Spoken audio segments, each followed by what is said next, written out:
പള്ളിയിൽ ആചാര്യനാണ്, ഇമാമാണ്, പടക്കളത്തിൽ യോദ്ധാവാണ്, പ്രസംഗവേദികളിൽ വാഗ്മിയാണ്. പക്ഷേ കുടുംബത്തിലേക്ക് എത്തുമ്പോഴും, സന്താനങ്ങളുടെ ഭാര്യ മക്കളുടെ അടുത്തെത്തുമ്പോഴും അവരോട് സ്നേഹത്തിന്റെ കുളിർമയുടെ സന്ദേശങ്ങൾ പ്രവൃത്തിയിലൂടെ നൽകാൻ സാധിക്കുന്നില്ലെങ്കിൽ ജബ്റുൽ ഖവാത്തിർ എന്ന ഇസ്ലാം മുന്നോട്ട് വെച്ച ഏറ്റവും വലിയ പുണ്യാരാധനയിൽ നമ്മുടെ റാങ്ക് 0 ആണ്. ഈ ജബ്റുൽ ഖവാത്തിർ എന്ന പുണ്യകർമ്മം നടപ്പിൽ വരുത്തേണ്ടത്, പരിശീലിക്കേണ്ടത് സ്വന്തം കുടുംബത്തിലാണ്.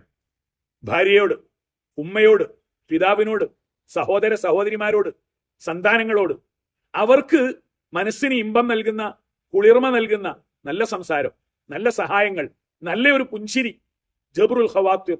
തന്റെ വീടുമായി, കുടുംബവുമായി ഈ പുണ്യ സമീപനം നിർവഹിക്കാൻ കഴിയാതെ എത്ര വലിയ ഭക്തശ്രേഷ്ഠനായിട്ടും കാര്യമില്ല.